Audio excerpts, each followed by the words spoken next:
The fluorescent lights buzzed overhead as Lisa wiped down the same sticky table for the third time that hour. Her lower back ached with that familiar throb that never quite went away anymore. Not after pulling double shifts 6 days a week for the past month. She glanced at the clock mounted above the kitchen door. 9:30. Another hour and a half before she could finally head home. Danny's diner wasn't much to look at. The red vinyl booths had seen better days with patches of duct tape covering the worst of the tiers. The black and white checkered floor was faded and cracked in places. But it was honest work, and right now Lisa needed every penny she could get. She thought about her daughter waiting at home with the babysitter. Little Sophie, just 7 years old, with her bright smile and her collection of stuffed animals lined up on her bed. That smile had been appearing less and less lately. The doctors had been clear about what needed to happen. Sophie's heart condition wasn't going to fix itself. The surgery was scheduled for next month, and even with insurance, the bills were stacking up faster than Lisa could count. $23,000. That's what she still needed to cover. The number haunted her dreams and followed her through every waking moment. She'd picked up every extra shift the diner offered. She'd sold almost everything of value she owned. Her mother's jewelry gone, the decent furniture gone. Even her car had been downgraded to a 15-year-old sedan that sputtered and coughed every morning. But she was getting there. Slowly, painfully, she was getting there. Each tip, each crumpled dollar bill stuffed into her apron pocket at the end of the night, brought her one tiny step closer to giving her daughter a normal life. The dinner rush had been brutal tonight. Screaming kids, impatient businessmen, a table of teenagers who'd left a mess that took 20 minutes to clean, and a $2 tip. Her feet felt like they were made of lead, and there was a coffee stain on her uniform that wouldn't come out no matter how hard she scrubbed. Lisa counted her tips during a quiet moment, sitting on an overturned crate in the back hallway. $63. Not great, but not terrible either. Combined with her hourly wage, it would be enough to buy Sophie's medication and maybe, just maybe, have a little left over for groceries. She was just standing up, preparing to face the last hour of her shift, when she heard the bell above the front door chime. The sound made her pause.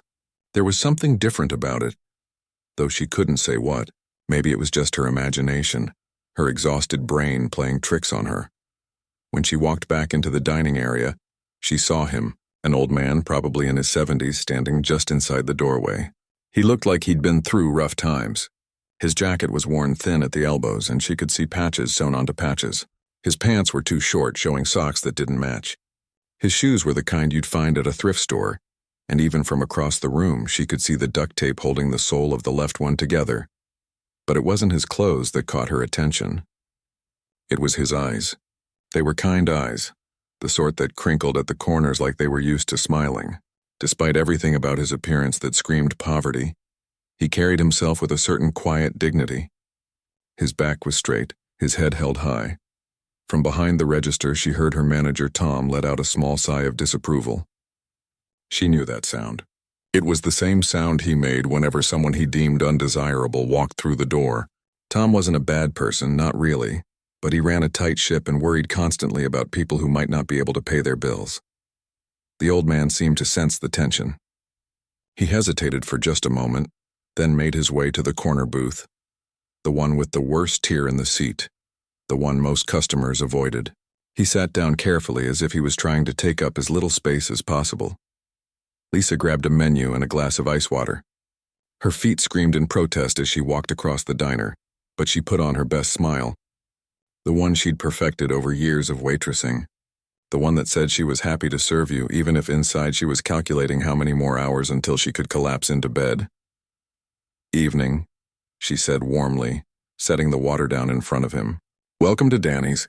Can I get you started with something to drink besides water?" The old man looked up at her, and she saw something flicker in his expression. Gratitude, maybe, or surprise, like he'd expected to be ignored or turned away. "Just water is fine, thank you," he said. His voice was soft, refined even, not what she'd expected based on his appearance. "Take your time with the menu," she told him. "I'll be back in a few minutes to take your order." She busied herself with other tasks, refilling salt shakers and folding napkins, but she kept an eye on the corner booth. The old man was studying the menu with intense concentration, his finger tracing down the list of items. She noticed how his eyes kept returning to the right side of the menu, where the prices were listed. 5 minutes passed, then 10. He was still looking at the menu, his brow furrowed in thought. Lisa approached the table again, her notepad ready. "Have you decided on anything, or would you like a few more minutes?" The old man looked up at her, and she saw something in his face that broke her heart a little.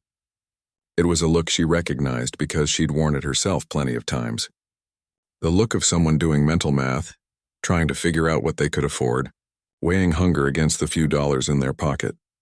"I'm not terribly hungry tonight," he said, and she could hear the careful way he chose his words. "What's the least expensive thing you have? Maybe just a cup of soup?" Lisa felt her chest tighten. The soup was $4. She glanced down at the menu in his hands, seeing how his thumb covered the price of the chicken dinner, the one that cost $18.50, a real meal, something that would actually fill a person up. Without thinking too hard about it, without letting herself calculate what this would cost her, she made a decision. "You know what," she said, leaning in slightly and lowering her voice like she was sharing a secret. "The chicken dinner is actually our special today.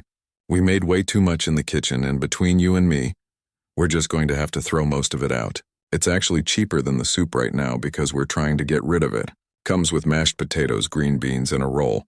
The old man's eyes searched her face. For a long moment, neither of them spoke. She had the strangest feeling that he could see right through her, that he knew exactly what she was doing.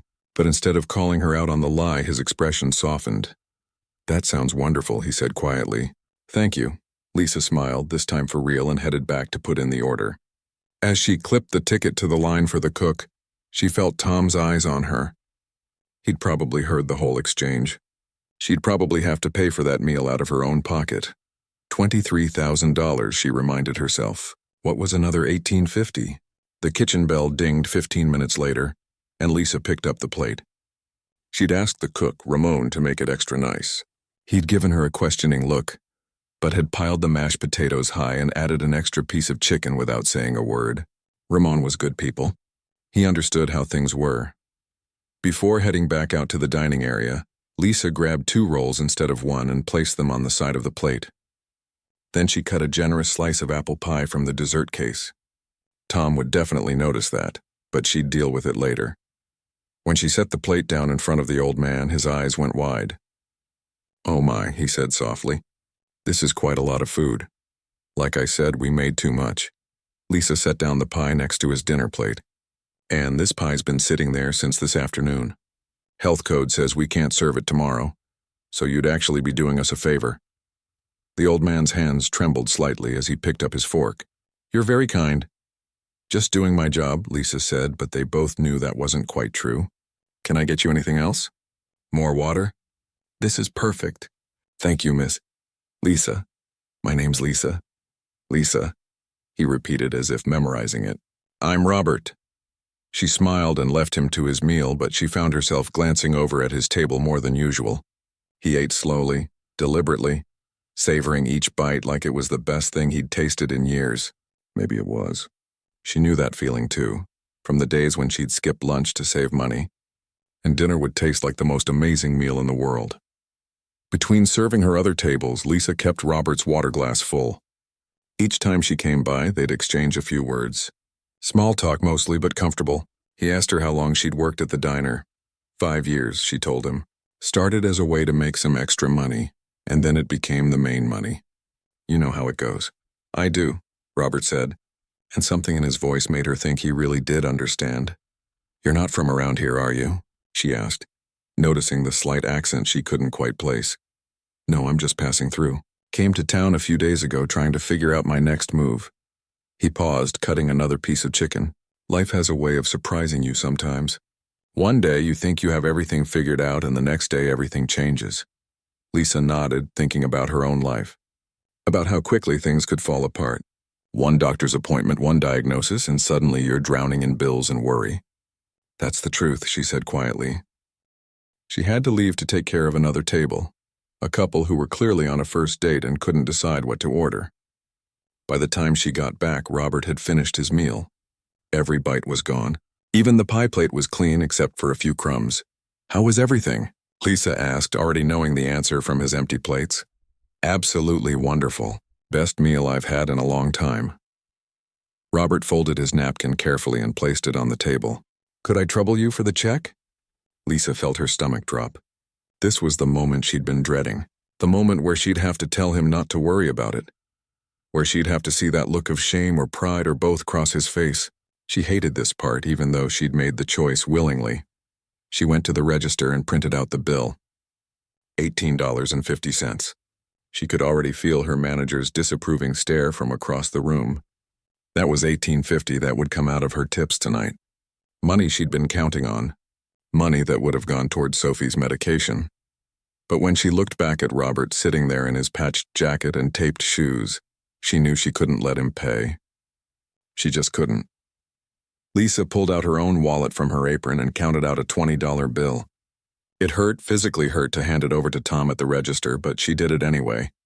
"Lisa, what are you doing?" Tom asked, keeping his voice low. "Just take it," she said. "Please." Tom shook his head but rang it up, handing her back $1.50 in change. She pocketed the coins and walked back to Robert's table with the check, but she'd already written "paid" across the top in red pen. "Here you go," she said. Setting it down in front of him, Robert looked at the check, then up at her, confusion crossing his face. "I don't understand. It says paid. It's taken care of." Lisa tried to sound casual about it, like it was no big deal, like she did this sort of thing all the time. "Don't worry about it." "Lisa, I can't let you—" Robert started to reach for the worn wallet in his jacket pocket. "It's already done," she said gently, putting a hand on his shoulder. "Listen, we all need help sometimes. I've been there. Other people have helped me when I needed it. That's just how it works, right? We help each other." Robert's eyes filled with tears and he looked down quickly, blinking them away. When he looked back up at her, there was something different in his expression. Something she couldn't quite read. "You have children, Lisa?" he asked suddenly. The question caught her off guard. "Yes, 2 of them. A boy who's 10 and a girl who's 7. And they're healthy?" There was an odd intensity to the question. Lisa felt her throat tighten. "My daughter Sophie, she has a heart condition. She needs surgery soon, but we're managing. We'll get through it." "I'm sure you will," Robert said softly. He stood up slowly, his joints creaking a little. He was taller than she'd thought, even though age had bent his shoulders forward. "You're a good mother, I can tell, and a good person." "I'm just trying my best," Lisa said, feeling embarrassed by the praise. Robert reached into his jacket, and for a moment Lisa thought he was going to pull out money again and try to pay. But instead he pulled out something else. A checkbook. It was oddly fancy-looking, leather-bound with gold edges. It seemed out of place with the rest of his appearance. "What are you doing?" Lisa asked as he opened it and pulled out a pen. "Something I should have done a long time ago for someone," Robert said cryptically. He wrote carefully, his hand steady despite his age. Then he tore out the check with a soft ripping sound and folded it in half. "Robert, really, I don't want—" "I know you don't," he interrupted, taking her hand and pressing the folded check into her palm. His hands were warm and rough, calloused from years of hard work. "That's exactly why you should have it. But promise me something." "What?" "Don't open it until you get home tonight. After your shift is over, after you've seen your children, then you can look at it. Promise me." Lisa stared at him, completely confused. "I don't understand." "You will," Robert said. He closed her fingers around the check and held her hand for just a moment longer. "Your kindness tonight meant more than you could possibly know. I came into this diner hungry and tired and feeling like the world had forgotten about people like me. You reminded me that there's still goodness out there, still people who see other people as human beings, not just problems or inconveniences." "Anyone would have done the same thing," Lisa said. Though she knew that wasn't true. She'd seen plenty of people turn away from those in need, had done it herself on days when she had nothing left to give. "No," Robert said firmly. "Not everyone. Not even most people. But you did." He released her hand and stepped back. "Take care of those children of yours, Lisa. And take care of yourself, too." He walked toward the door, moving with that same quiet dignity he'd had when he walked in. At the threshold, he paused and turned back to look at her one more time. "Your daughter," he said. "Sophie, she's going to be just fine. Better than fine. I know it." Before Lisa could ask him what he meant or how he could possibly know that, Robert pushed open the door and stepped out into the night. The bell chimed above him and then he was gone, disappearing into the darkness beyond the parking lot lights. Lisa stood there holding the folded check, feeling its weight in her hand. It felt like it weighed more than paper should, like it was heavy with something she couldn't name. She wanted to open it right then to see what he'd written, but she'd promised. "Lisa, table 5 needs their check." Tom called from across the diner. She shoved the check deep into her apron pocket and got back to work. But for the rest of her shift, she couldn't stop thinking about Robert, about his kind eyes and his strange words and the mysterious check burning a hole in her pocket. Who was he? And what had he given her? An hour and a half later, when she finally clocked out and walked to her car in the empty parking lot, the check was still there, waiting. The drive home took 20 minutes, but it felt like an eternity. Lisa's old sedan coughed and sputtered at every red light, and her mind kept wandering to the folded check in her purse. She'd transferred it from her apron pocket before leaving the diner, and now it sat there like a small mystery waiting to be solved. What could an old man dressed in patched clothes possibly have written on a check? Maybe it was for $20, his way of paying her back for the meal. Or maybe $50 if he was feeling generous, though that seemed unlikely given his appearance. Perhaps it was just a thank you note, not even a real check at all. The rational part of her brain told her not to get her hopes up. The desperate part, the part that counted every penny and lay awake at night worrying about hospital bills, couldn't help but wonder. When she finally pulled into the driveway of her small rental house, it was nearly midnight. The babysitter, Mrs. Chen from next door, was waiting on the couch half asleep in front of a late-night talk show. "How were they?" Lisa asked, setting her purse down on the kitchen counter. "Angels like always," Mrs. Chen said, gathering her things. Sophie had a little coughing fit around 8, but it passed quickly. She took her medicine without any fuss. Lisa's heart clenched. The coughing fits were getting more frequent. The surgery couldn't come soon enough. "Thank you for watching them. I don't know what I'd do without you." "Don't mention it, dear. You know I love those kids." Mrs. Chen patted Lisa's hand. "You look exhausted. Get some sleep."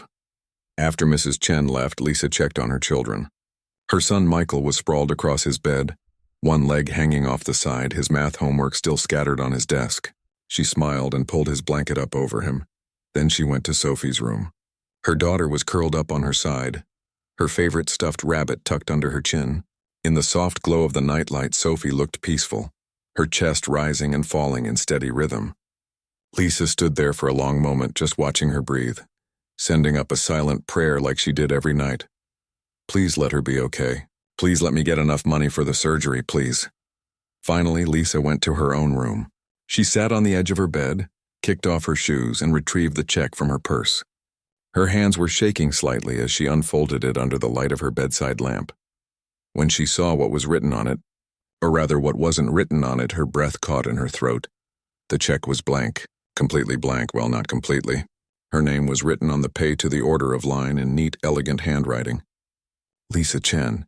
And at the bottom, Robert's signature sprawled across the line. But the amount, the most important part, was empty, just a blank space waiting to be filled in. Lisa stared at it, her mind racing. This didn't make sense. Who gives someone a blank check? It was either a mistake or a joke or what? She looked more closely at the check itself. It wasn't like the basic checks from her own bank, the cheap ones that came 50 to a box. This was expensive paper, thick and textured. At the top, printed in raised letters, it said R. Harrison, Charitable Trust, with an account number below it. R. Harrison. Robert Harrison. Why did that name sound familiar? Lisa grabbed her phone from the nightstand and typed R. Harrison Charitable Trust into the search bar. For a moment, nothing happened, her old phone taking its time to load. Then the results appeared, and Lisa's world tilted sideways. The first result was a news article from 3 years ago. The headline read, "Billionaire philanthropist Robert Harrison announces unusual charity mission." Billionaire? Lisa clicked on the article with trembling fingers. The photo that appeared made her gasp out loud. It was him. Robert. Except in this photo, he was wearing an expensive suit, standing in front of a marble building, smiling at the camera. He looked younger, healthier, but it was definitely the same man. Those same kind eyes that crinkled at the corners. She read the article frantically, her eyes scanning the words so fast she had to go back and reread several times. Robert Harrison, the article explained, had made his fortune in technology and real estate. He was worth billions with a B. 3 years ago, after his wife passed away, he'd made a shocking announcement. He was going to spend the rest of his life walking among the people, as he called it. He would dress as someone in need and visit different cities, different towns, observing how people treated those less fortunate. "I want to find the truly kind hearts," he was quoted as saying. "Not the people who give when cameras are watching or when they'll get recognition. I want to find those who give from their own need, who show compassion without expecting anything in return. Those are the people who deserve help the most." Lisa's hands were shaking so badly now she almost dropped her phone. She kept reading, clicking through article after article. Each one told a similar story. Robert Harrison would appear in a city, usually for just a few days. He'd visit diners, coffee shops, bus stations.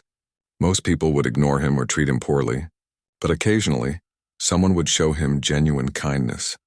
And those people, according to the articles, would receive what they needed most. The stories were vague on details. Names and locations kept private to protect the recipients, but the accounts were consistent. A single mother who bought a homeless man coffee found her student loans paid off. A teenager who gave a hungry stranger his lunch money received a full scholarship to college. A retired veteran who shared his meal with someone in need got his home saved from foreclosure. But here was the thing that made Lisa's heart race. Robert Harrison hadn't been seen in over 6 months. Speculation was rampant. Some people thought he'd died. Others claimed he'd given up on his mission. A few believed he was sick and couldn't continue. Yet he'd been in her diner tonight, sitting in the corner booth eating the chicken dinner she'd paid for with her own desperately needed money. Lisa set down her phone and picked up the check again, staring at it like it might suddenly explain everything. A blank check. He'd given her a blank check from his charitable trust account. The implications slowly sank in. A blank check meant she could write in any amount. Any amount at all. She could write in $23,000 and pay for Sophie's surgery. She could write in $30,000 and have money left over for the recovery period. She could write in $50,000 or $100,000 or more. Her hands started shaking harder. This was insane. This couldn't be real. Things like this didn't happen to people like her. They didn't happen in real life, but the check was real, solid and substantial in her hands. And the articles about Robert Harrison were real too. Dozens of them from legitimate news sources. Lisa's mind spun with questions. Why her? What made her action so special? She'd just bought a man dinner. That was it. $18.50. She hadn't done anything extraordinary. But maybe that was the point. Maybe that's exactly what made it extraordinary.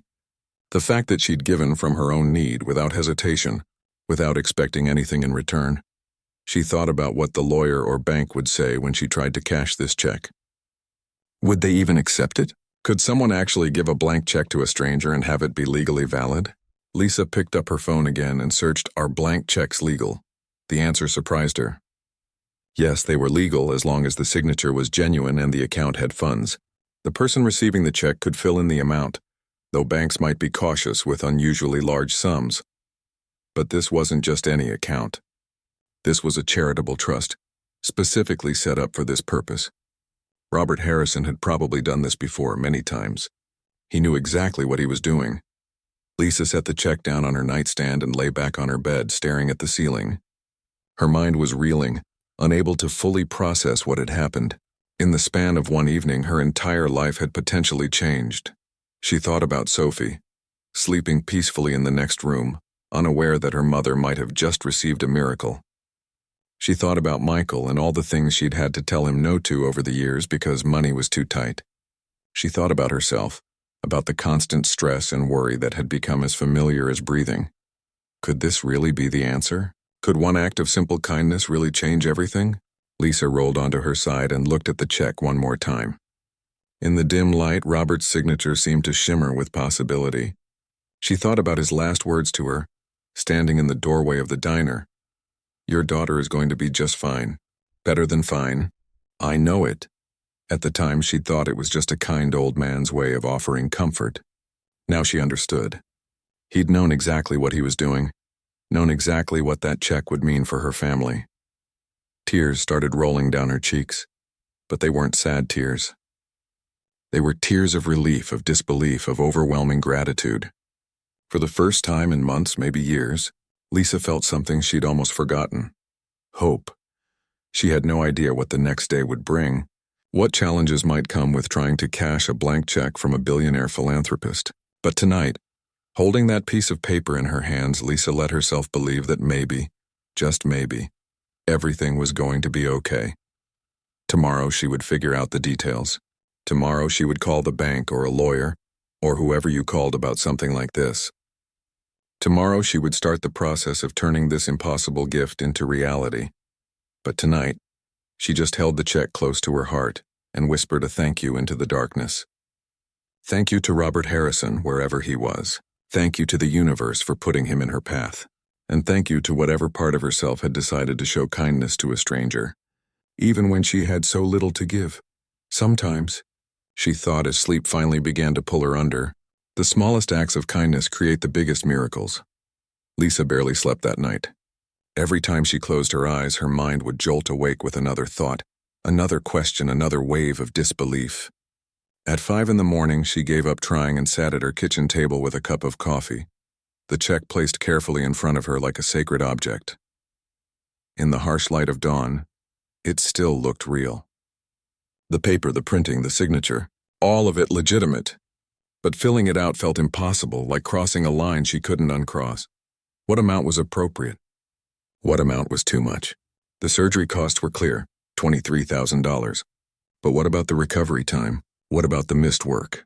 What about the pile of other bills that had been accumulating while she focused on saving for Sophie's medical care? She picked up a pen 3 different times and put it back down 3 different times.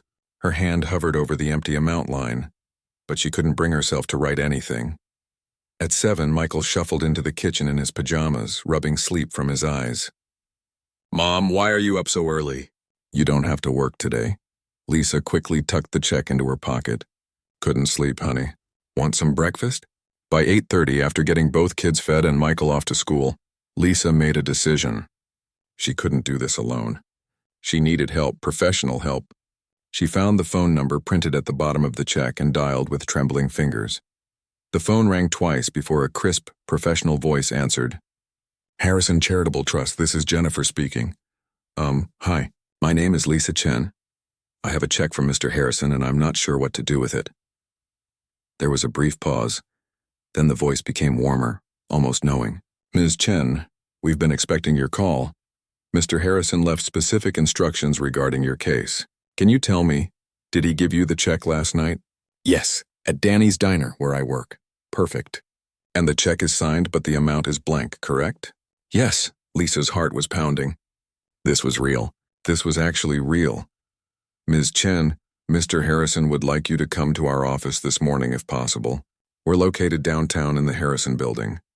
Our attorney will explain everything and help you with the paperwork. Would 10 o'clock work for you?" Lisa glanced at Sophie, who was coloring at the kitchen table, her breathing a little labored. "I have my daughter with me. That's perfectly fine. Bring her along.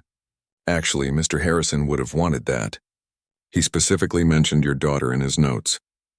2 hours later, Lisa stood in front of the tallest building in the city, holding Sophie's hand. The Harrison building was all glass and steel, the kind of place Lisa had walked past 100 times but never imagined entering. The lobby was enormous, with marble floors so shiny she could see her reflection. A security guard directed them to the top floor, and they rode the elevator in silence. Sophie pressed her face against the glass wall, watching the city shrink below them. "Mommy, are we in trouble?" Sophie asked quietly. "No, baby. I think we're the opposite of in trouble." The elevator opened directly into a reception area that looked like something from a magazine. A woman in an elegant suit greeted them with a warm smile. "Ms. Chen, please follow me. Mr. Patterson is ready for you." They were led into a conference room with floor-to-ceiling windows overlooking the entire city. A man in his 50s stood up from the table, extending his hand. "Ms. Chen, I'm David Patterson, senior attorney for the Harrison Charitable Trust. Please sit down." Lisa sat, pulling Sophie into the chair next to her. The little girl's eyes were wide, taking in the fancy room with its leather chairs and crystal water glasses. "First, let me put your mind at ease," Mr. Patterson said, his voice kind. "Everything you're feeling right now, the disbelief, the confusion, the fear that this might not be real, it's all completely normal. Mr. Harrison has been doing this for years, and every recipient has the same reaction. So this is real. Lisa's voice came out as barely a whisper. Completely real.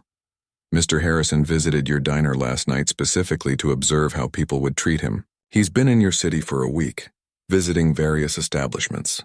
You're the only person who showed him genuine kindness without any expectation of reward. Lisa shook her head. But I didn't do anything special. I just bought him dinner. You paid for his meal with your own money. Money you needed for your daughter's surgery, if I understand correctly. Mr. Patterson opened a folder on the table. Mr. Harrison is very thorough in his research. He knows about Sophie's condition. He knows about your financial struggles. He knows you've been working 70-hour weeks trying to save enough money. Lisa felt tears prickling her eyes. Sophie squeezed her hand. What you did last night, Mr. Patterson continued, was give from your own need. Not from abundance, not from surplus, but from necessity. You sacrificed something you desperately needed to help a stranger. That's the rarest kind of kindness, Ms. Chen. And it's exactly what Mr. Harrison was looking for. He slid a document across the table toward her. Mr. Harrison has authorized me to help you establish a comprehensive assistance package. Not just for your immediate needs, but for your long-term security. Lisa stared at the document, unable to focus on the words swimming before her eyes. Let me explain what we're prepared to offer, Mr. Patterson said gently. First, we'll establish a medical trust for Sophie. All costs related to her surgery, recovery, and any future cardiac care will be covered for the rest of her life. Every appointment, every medication, every follow-up procedure. Lisa's hand flew to her mouth. Sophie looked up at her, confused by her mother's tears. Second, we'll pay off your current debts. Medical bills, credit cards, any outstanding obligations. You'll start with a clean slate.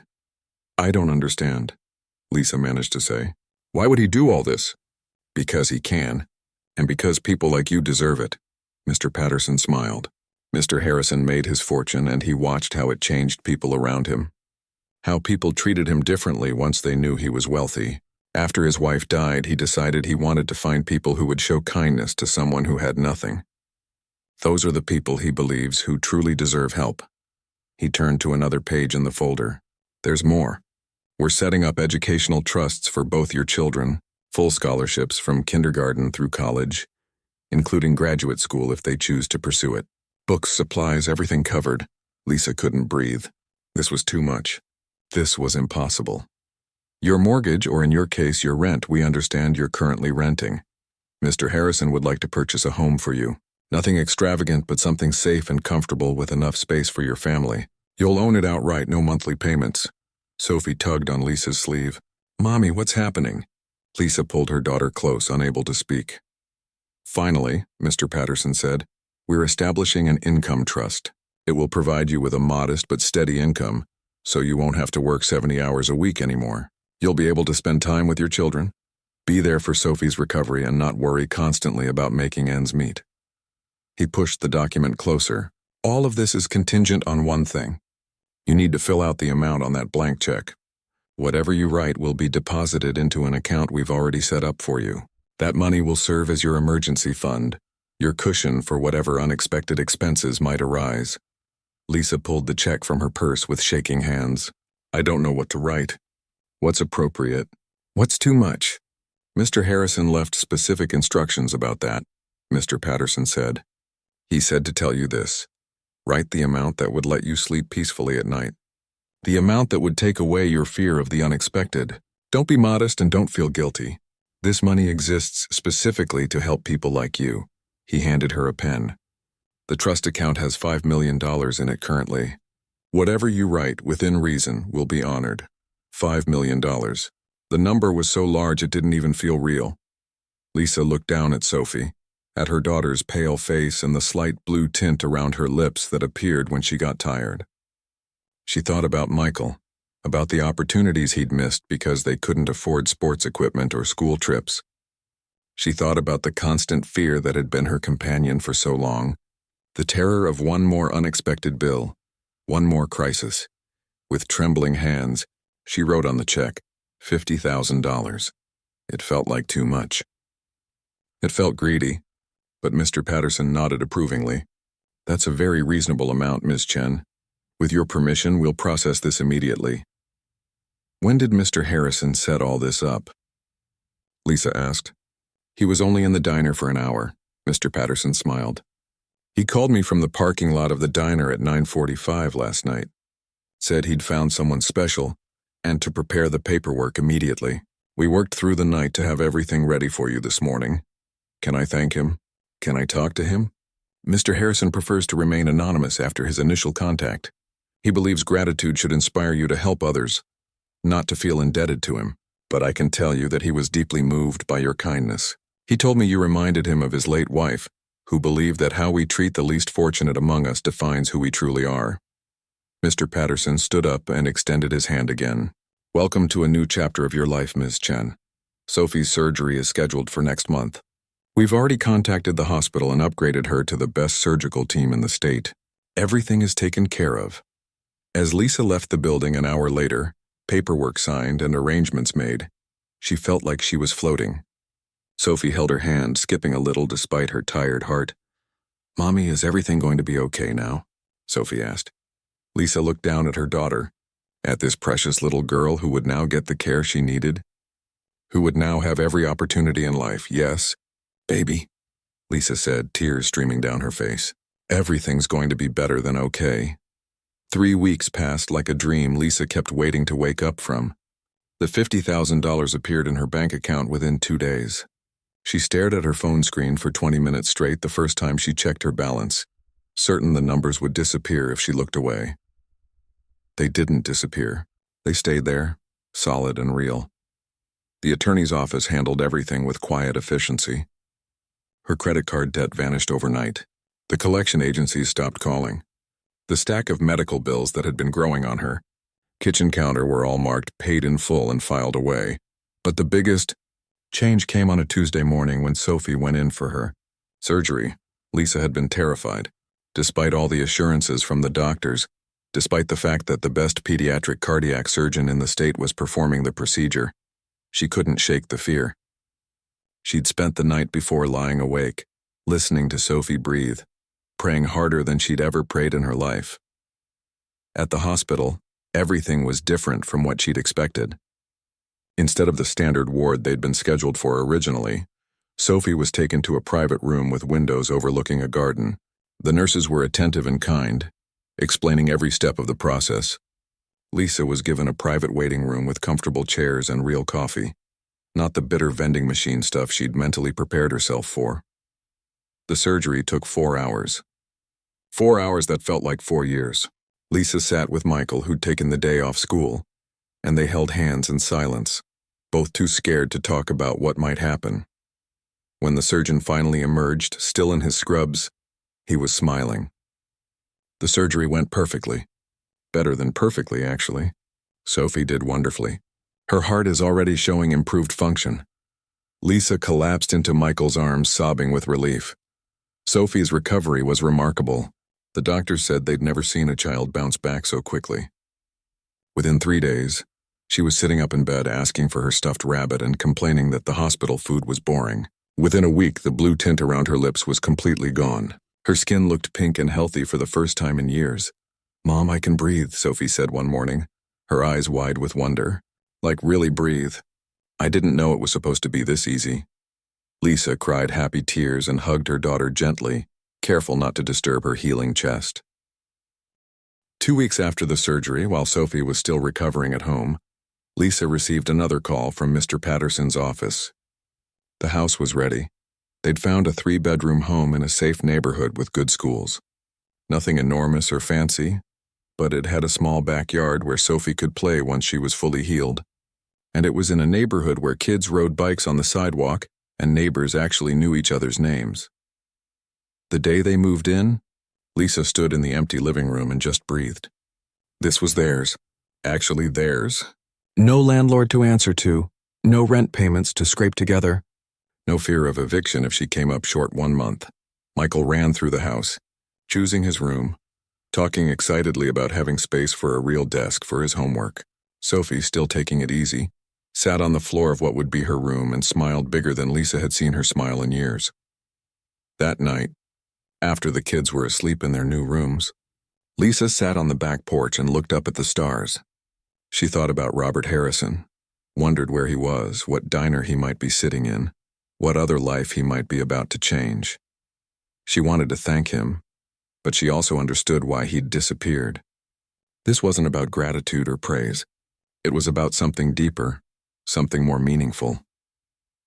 The next morning, Lisa did something she'd been thinking about for days. She went back to Danny's diner. Tom looked surprised to see her. "Lisa, didn't expect you today." "Thought you were taking time off for your daughter's recovery." "I am," Lisa said. "I actually need to talk to you about something." They sat in the same corner booth where Robert had sat that night. Lisa took a deep breath. "I'm not coming back to work, Tom. I wanted to tell you in person." Tom's face fell. "Oh, well, I understand. You found something better?" "Something different," Lisa said carefully. She couldn't explain everything, but she could tell him part of it. "Sophie's surgery went well, and we're in a better place financially now. I want to spend time with her during her recovery. Be there for both my kids more." "That's wonderful, Lisa, really. We'll miss you around here, but I'm happy for you." Tom paused. "That old guy you bought dinner for that night, did you ever figure out who he was?" Lisa smiled. "Just someone who needed a meal." "Well, whatever happened, you seemed different, happier." "I am," Lisa said, and it was true. But before she left, she did one more thing. She handed Tom an envelope. "This is for the emergency fund. For employees who might need help with unexpected expenses, medical bills, car repairs, whatever comes up. It's anonymous, so don't ask me where it came from. Just use it when someone needs it." Inside the envelope was $5,000 in cash. Tom stared at the envelope, then at Lisa. "I don't understand."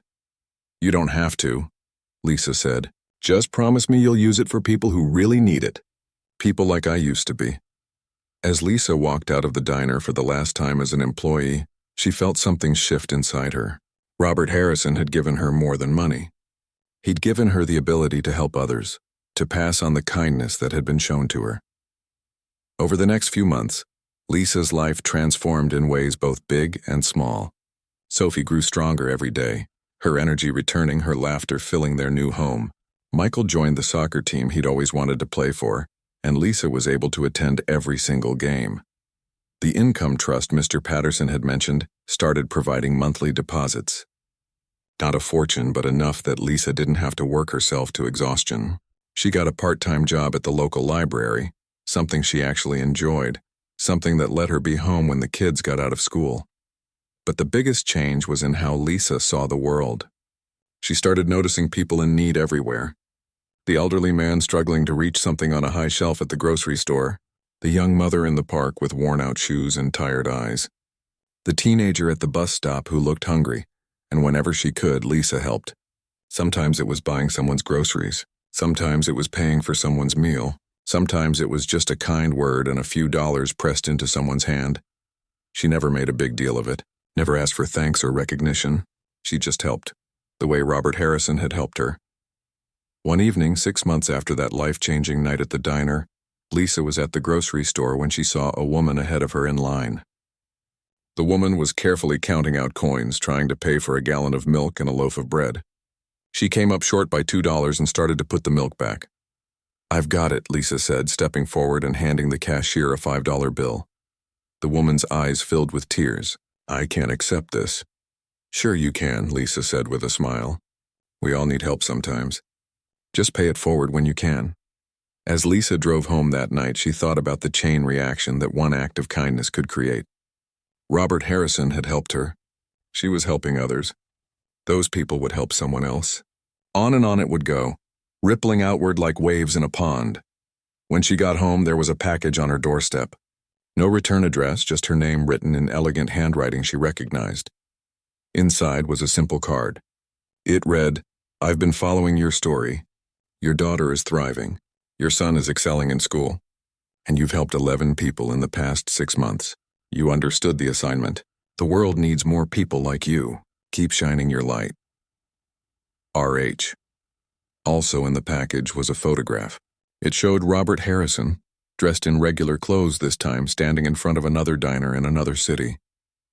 He was smiling at the camera, and his eyes held that same kindness she remembered. Lisa put the photograph on her mantle, where she could see it every day. A reminder that kindness matters, that seeing people's humanity costs nothing but means everything, that we're all connected in ways we can't always see. That night, as she tucked Sophie into bed, her daughter looked up at her with healthy, bright eyes. Mom, why do you always help people? Like at the store today with that lady? Lisa thought about how to answer. Finally, she said, because someone helped us when we needed it most. And because helping others makes the world a little bit better. You know what the best part is? What? You can do it too. We all can. Sometimes the smallest acts of kindness create the biggest miracles. Sophie smiled and hugged her stuffed rabbit close. I want to help people too when I grow up. You will, baby. You already do. Just by being you. As Lisa turned off the light and closed the door, she thought about the journey that had brought her here. From a struggling waitress counting pennies to a woman who could help others the way she'd been helped. From fear and desperation to hope and purpose. All because she decided to show kindness to a stranger. All because $18.50 had been more important than the money. She'd seen a person, not a problem.